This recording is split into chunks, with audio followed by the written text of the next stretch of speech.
He came 2,000 miles to save lives. The first life he failed to save was the one waiting for him at the end of the road. Dr. Samuel Hartwell stepped down from the stagecoach in the town of Cedar Hollow, Wyoming Territory, on a gray morning in the autumn of 1879, and the first thing he heard was a woman telling him he had come too late. "The Prout boy died last night," she said, not bothering to introduce herself. "Fever, 3 days of it. We sent 4 letters east begging for a doctor. You arrive the morning after we bury him." Samuel stood with his medical bag in one hand and his coat collar turned up against the wind, and he did not know what to say. He had imagined his arrival 100 times on the long journey west. In none of those imaginings had a sharp-eyed woman in a mud-stained apron met him with the news of a child already in the ground. "I'm sorry," he said. Sorry doesn't unbury him. She looked him over once, head to boot, and something in her face decided against him. "You don't look like much." Then she turned and walked away, leaving him standing alone in the road. What neither of them knew, on that cold morning, was that they would spend the next year saving each other. Samuel Hartwell was 34 years old, tall and lean, with dark hair going early to silver at the temples and a quiet, careful way of moving, as though the world were made of things that might break. He had trained at one of the finest medical schools in Philadelphia. He had practiced in a hospital where men in fine coats called him gifted. He had hands that could close a wound so neatly the scar all but vanished. And he had run from all of it. 2 years earlier, in a clean white room far away, Samuel had lost his wife and the child she was carrying, both in a single night, to a fever he could not break. He had held every instrument money could buy. He had read every book medicine had written. And he had watched her slip away with her hand in his, helpless, useless, a healer who could not heal the one person he loved. After that, the fine hospital felt like a tomb. The praise felt like mockery. So when he saw the notice that a struggling frontier town needed a doctor, he packed his bag and went, not because he believed he could help anyone, but because out there, where no one expected miracles, perhaps his failures would matter less. That was his secret fear, not death. He had made peace with death. His fear was that he was a man whose knowledge meant nothing when it mattered most. He came west not to heal others, but to hide from the one he could not save. And he was lonely because grief had taught him that loving someone was simply the first step toward losing them. The woman who met him in the road was named Eliza Carter. She was 29, though the work had aged her hands beyond that. She had wheat-colored hair pulled back hard from a sunburned face and pale gray eyes that missed nothing. She wore men's boots because women's boots wore out too fast, and she walked like someone who had never in her life been allowed to be tired. Eliza ran the boarding house at the edge of Cedar Hollow, and in truth she ran half the town besides. When the well ran dry, people came to Eliza. When a baby came in the night, they sent for Eliza. When the Prout boy burned with fever, it was Eliza who sat with him 3 nights running, pressing cool cloths to his forehead, doing everything a person with no training could do, which in the end was not enough. She had come to Wyoming 6 years before as a bride. Her husband, Thomas, had bought the land and built the house with his own hands and filled her head with promises of the life they would make.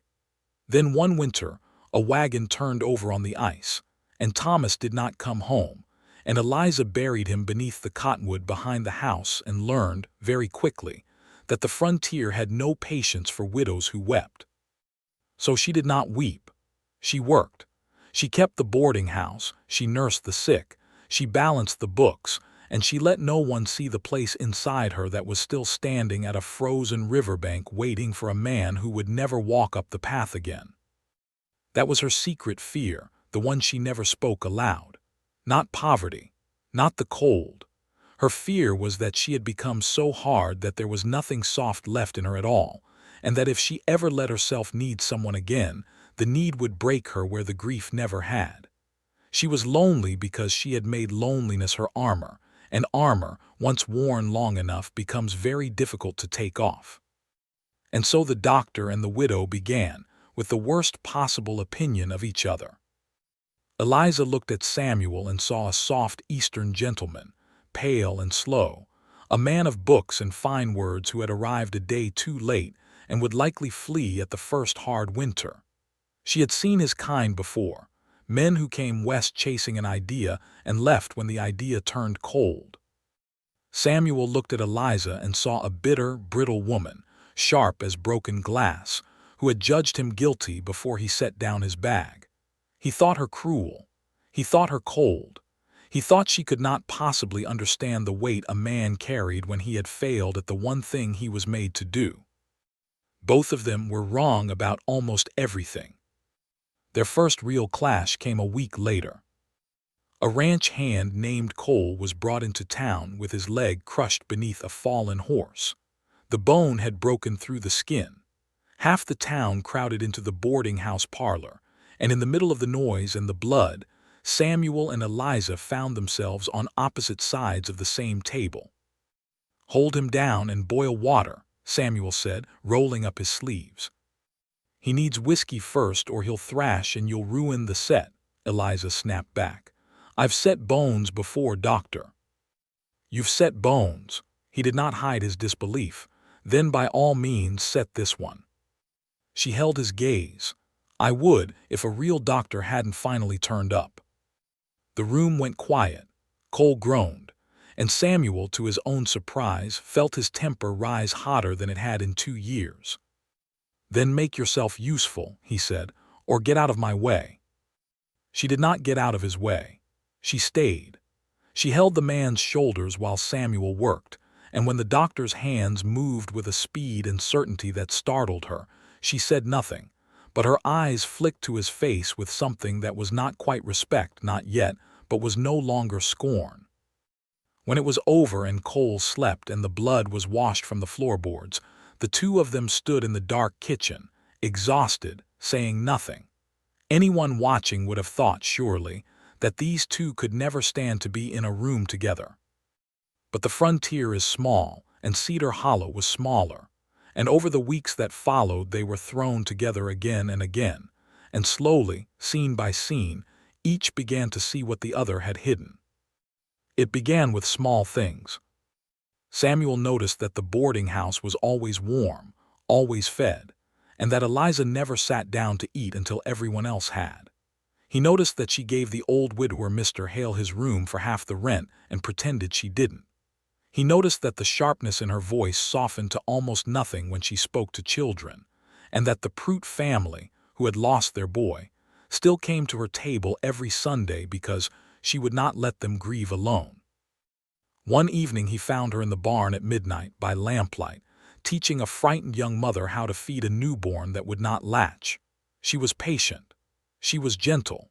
She was, Samuel realized with a strange ache, one of the kindest people he had ever met, and she had built a wall of thorns around that kindness so that no one would ever be able to use it against her. And Eliza, for her part, began to see the doctor differently too. She saw that he never turned anyone away, not the drunk, not the poor, not the squatters from the hills who could pay in nothing but eggs. She saw that he sat up all night with the sick when he could have slept. She saw the way his hands shook, just slightly, every time a fever case came through the door, and how he steadied them by force of will and worked anyway. One afternoon a boy came running for the doctor, and Eliza followed, and she watched Samuel kneel beside a feverish little girl no older than 7. She watched his face go pale and stricken in a way that had nothing to do with the child's chances, which were good. She saw that something in him was at war, that some old wound had torn open at the sight of a sick child, and that he was fighting through his own private terror to do his work. That night, after the girl's fever broke and she was sleeping safe, Eliza found Samuel sitting alone on the boarding house porch, his head in his hands. She did not speak. She sat down beside him in the dark and waited. And after a long while, in a voice she had never heard him use, he told her. He told her about Philadelphia, about the White Room, About his wife, Margaret, and the child that was never born, and the fever he could not break though he had every tool in the world. He told her he had come west believing he was worthless, a man whose hands were useless when love was on the line. "I didn't come here to heal anyone," he said quietly. "I came here to disappear." For a long moment Eliza said nothing. Then she spoke, and her voice was not sharp at all. "My husband died on the ice 3 winters past," she said. "Quick. No warning. I never even got to fight for him. And I have spent every day since making sure I never need a single soul, because needing people is how they get the power to leave you." She looked at him in the dark. "We're a fine pair, Doctor. You ran from the people you couldn't save. I ran from the people I'm afraid to lose. We both ended up in the same empty town, pretending we like it that way." Samuel turned to look at her, and for the first time he saw her whole, the kindness and the grief and the fierce, frightened heart beneath the armor, and something in his chest that had been frozen for 2 years began, very slowly, to thaw. That was the night the wall began to come down. Neither of them named it. But after that, the sharpness was gone from their words. They began to work as one, the doctor and the widow, and Cedar Hollow began to call them, half joking, the two halves of a single physician. Eliza learned to assist him in surgery with steady hands. Samuel learned the dozen frontier remedies she carried in her head that no medical school had ever taught. They argued still, but it was a different kind of arguing now, the kind that two people do when they have stopped trying to wound and started trying to understand. Autumn turned to winter. The snow came down over the cottonwood where Thomas was buried, and the doctor and the widow grew quietly, carefully close, 2 wounded people circling something neither dared to name. Then the sickness came. It started with the Olsen children, 3 of them down in a single day, burning with fever, their throats closing. By the end of the week there were a dozen cases. "Diphtheria," Samuel said grimly, and the word moved through Cedar Hollow like a cold wind. He knew this enemy. He had faced it before. He knew, too, how many it could take. The town turned its eyes to the doctor and the widow, and the 2 of them did not sleep. They turned the boarding house into a hospital. Eliza boiled water and burned linens and held screaming children still, while Samuel did the desperate work of clearing their throats so they could breathe. Day after day, night after night, they fought, and for a time they were winning, and then the fever came for Eliza herself. Samuel found her collapsed in the kitchen at dawn, her skin burning, her breath rasping in her chest. And in that moment every old terror he had ever known rose up and seized him by the throat. Here it was again, the fever, the woman he had come, despite everything, to love. The same enemy that had taken Margaret from him, come now for the one person who had brought him back to life. The old Samuel would have frozen. The grieving man who fled west would have crumpled under the weight of it, certain he would fail again. But he did not freeze. He carried Eliza to the best bed in the house, and he did not leave her side for 4 days and 4 nights. He did not sleep. He did not eat unless someone forced food into his hand. He fought her fever with everything Philadelphia had taught him, and everything Cedar Hollow had taught him after. And when the medicine ran low, he rode 20 miles through a snowstorm to the next town and back in a single night, half frozen, to bring her what she needed. And when at last, in the dark before dawn on the 5th day, her fever broke and her breathing eased and she opened her gray eyes and looked at him, Samuel Hartwell, the man who believed he could not save the people he loved, put his face down against her hand and wept. "You came back," she whispered. "I never left," he said. Eliza recovered slowly, and the sickness passed through Cedar Hollow and was gone, and when it was over the town counted its losses and found them small, far smaller than they had any right to be, and everyone knew why. The doctor and the widow had stood between the town and the grave, and they had held the line. But it was not the saving of the town that changed everything. It was a smaller moment, weeks later, when the snow was melting and Eliza was strong again. Samuel found her standing beneath the bare cottonwood tree, looking at the simple wooden marker where her husband lay. He came and stood beside her, and for a while neither spoke. "I made a promise to myself," Eliza said at last, "that I would never need anyone again." She turned to him and her eyes were bright. "I broke it the night you carried me to bed and wouldn't let go. I think I broke it long before that and just wouldn't admit it." Samuel took her hand. "I came west to disappear," he said. "I thought I was a man who only knew how to lose people. You made me face the truth. I'm not. I never was. I was just too afraid to try again. And now, he said, "I'd like to try with you, if you'll let me need you back." Eliza Carter, who had not wept since the winter her husband died, let the tears come at last, and they were not the tears of grief, but something far better. They were married in the spring beneath the cottonwood, with all of Cedar Hollow gathered round. The Prout family came. Old Mr. Hale came. Cole came, walking on his mended leg. The children Samuel had pulled back from the fever threw wildflowers in the path, and the whole town, which had begun by burying a child the morning the doctor arrived, stood together in the sunlight and watched two broken people choose at long last to be whole.